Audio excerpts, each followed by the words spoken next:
Bienvenue sur Superflu, on est chez Terre de Légende et Johan va nous présenter un de ses coups de cœur du moment. Et bonjour, alors je vais vous présenter Love Addict de Koren Shanmi, aux éditions ici même. Alors, Koren Shanmi a édité plusieurs bandes dessinées chez le même éditeur.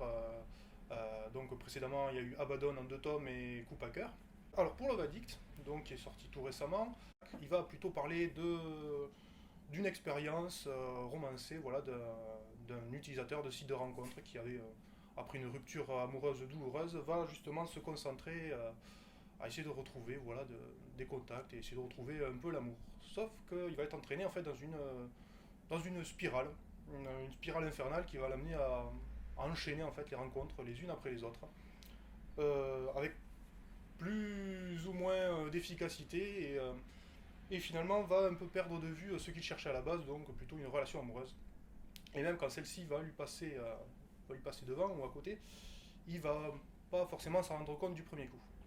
Donc voilà, c'est un récit autour justement un peu de l'actualité aussi de notre époque contemporaine, avec cette utilisation très présente justement des sites de rencontres, et un peu de la vision de l'auteur aussi, et des débordements qu'il peut y avoir entre autres, des avantages aussi par certains côtés, et aussi des personnes qui fréquentent ce genre de site.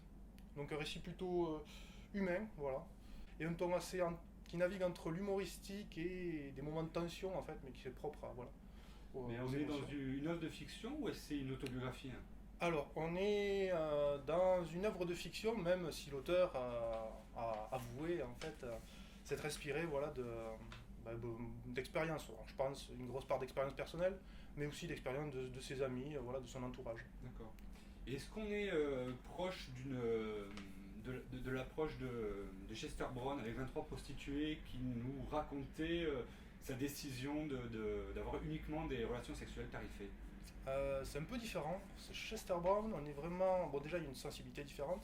Et Chester Brown, on est vraiment dans un documentaire, en fait, hein, où lui va expliquer calmement un peu sa démarche, ce qu'il en pense. Et c'est quelque chose de vraiment très personnel chez Chester Brown, qui est un peu même à part de certains albums qu'il a fait. Avec Koren Shanmi, on est quand même dans un univers romancé, même s'il y a toute cette atmosphère réaliste où plein de choses nous parlent, nous répondent. Donc on peut y voir quelques similitudes sur le côté, les relations un peu amoureuses et un peu la vision de chacun, ouais, de visions différentes. Mais voilà, on est quand même plus dans un registre romancé avec Koren Shanmi. Et depuis Abaddon qui mélangeait rêve et réalité, ou plutôt réalité et cauchemar, est-ce que tu perçois une évolution dans le travail de Koren Shanmi? Alors, ouais, une grosse évolution au niveau graphique, moi surtout j'ai trouvé. Même si le propos de l'un et le propos de celui-ci sont différents. Donc le traitement graphique aussi a été différent totalement.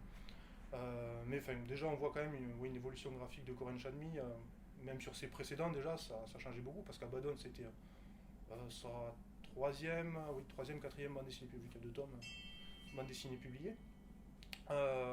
Après au niveau du traitement scénaristique c'est difficile à dire, parce que les deux registres sont différents. Là, il a utilisé justement des éléments réalistes, voilà, d'un univers réaliste. Donc Abaddon, c'était carrément une histoire inventée. On est vraiment dans le fantasmagorique, dans le fantastique en fait.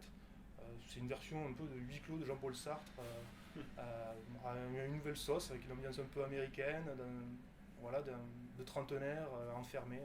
Enfin, c'est quelque chose de très très spécial. Donc, Ok, bah écoute, merci beaucoup. merci à toi. À bientôt.